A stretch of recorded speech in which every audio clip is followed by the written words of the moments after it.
I think we can all agree that 2020 was a bit of a nightmare for teachers.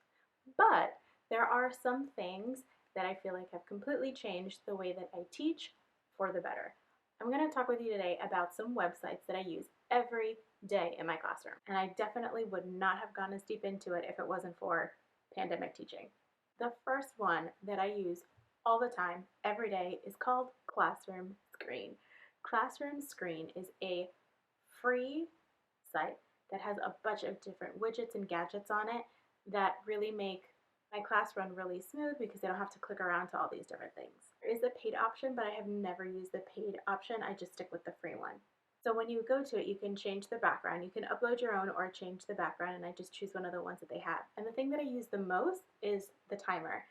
And there's lots of different things that could be a timer, but what I really like about it is I can set it to however long I need to set it for, and I usually don't even let the kids see it, depending on what we're doing. If we're doing something that needs to be done quick, I will put the timer on, but otherwise I just leave my math station chart up and extend my screen and keep the timer on just my computer. That way I can see, keep an eye on the clock, see if I need to give them another minute or take down another minute if we're getting a little squirrely.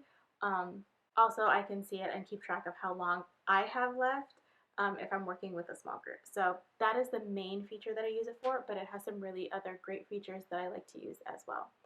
Another one is it has a name generator or name picker. So you can put in a list of your kids' first names and then it'll generate them, and you can use that same list to create different groups or random groupings, like for whatever you're using. The main thing that I use the random group name for is for the Building Thinking Classroom framework. I'll have a link to that video down below if you're not really sure what that is, but that's the main thing I use it for. You can pick the size of your groups or if you need a reshuffle, but I usually don't reshuffle. I just leave it the way it was the first time. Keeping on to that, there's other things that they have a sound, like a volume monitor for your classroom. They have just a normal clock. They have dice. You can connect dice. You can have like signals for like noise levels. You can embed a video right into there, and from what I have seen, when you embed a video, like from YouTube, it doesn't have any ads in it. So I use Classroom Screen all the time. Go check it out. The next thing I used in my room so much, especially over the pandemic and our last year, was Pear Deck. So Pear Deck is a Google Chrome add-on that makes all of your slide decks sent to your kids interactive. So when they start, so it's like the slide itself is inserted as a background and you layer the interactivity on top so the kids can't actually change anything that's on the slide, just what you put on top. So you can add Q&A, you can add multiple choice. The things that I use the most are the drawing tool and the dragger tool. I do have to say though that those are premium features, and over 2020 and 2021 my school paid for them. This year they did not, which I'm heartbroken because my kids loved using Pear Decks. But if you're able to do it, there's a lot that you can do with a Pear Deck.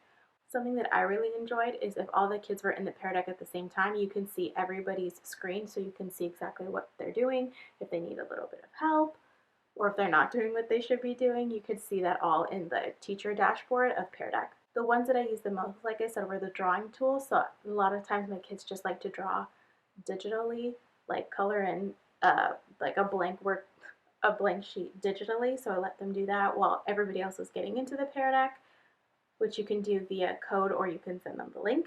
And it was great if you needed them to find something or circle something or draw something related to what we were doing. Like, for example, when we were studying shadows, I had a picture of like the sun and a soccer player. So what the kids would have to do is then draw where the shadow would be based on where the sun was. So there's lots of different things you can do with the drawing tool. The other tool I used a lot is the dragger. So it became kind of like a digital count and cover or find and cover. The one drawback with the draggers is you can only have 5 or 6 draggers to a page. So as my kids got, originally I was like, ooh, that's great. I can use them as counters and they can move like 7 things or 10 things, but you can really only have 6 things, 5 or 6, I can't remember, that are draggable at a time. So that was a bit of a setback. Something else that was really fun to do with it was I would start a pattern with different images, and then they could finish it with the different shapes of draggers. So they really enjoyed that.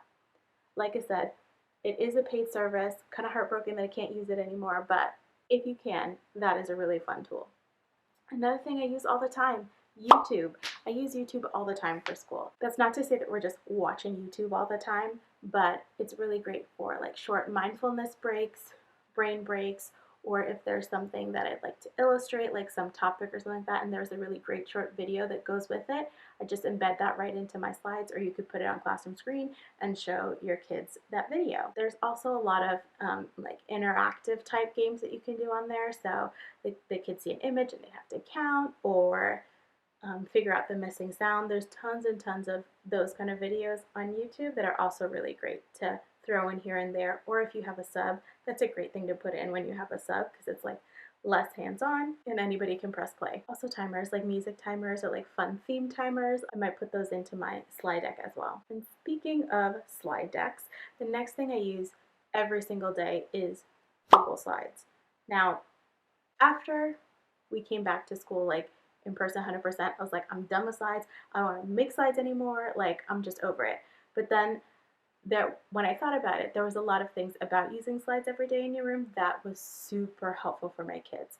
Main thing is that they can see everything really, really big. So if I was showing them some scientific principle, or I really wanted them to count something, they can see it really, really big. And it's not like, oh, he's blocking me, I can't see. Like, everybody can see, which was the biggest thing. And kind of going back to YouTube, you can embed videos into your Google Slides, and they didn't have any ads in them. If we're doing like a work time, I might embed like a fun music timer into whatever slide we're working on or activity we're working on. So that's been super helpful. And something else that I do with Google Slides is I put my whole station, math center time rotation chart on there, so the kids can be really independent with moving on their own, cleaning up on their own, knowing where they're going and exactly what they're doing. It really helps them to know the routine of what they're going to do today, and it kind of makes it really hands-off and seamless for me, that I don't have to be like, oh, you're here, you're going here, you're doing this, you're doing that.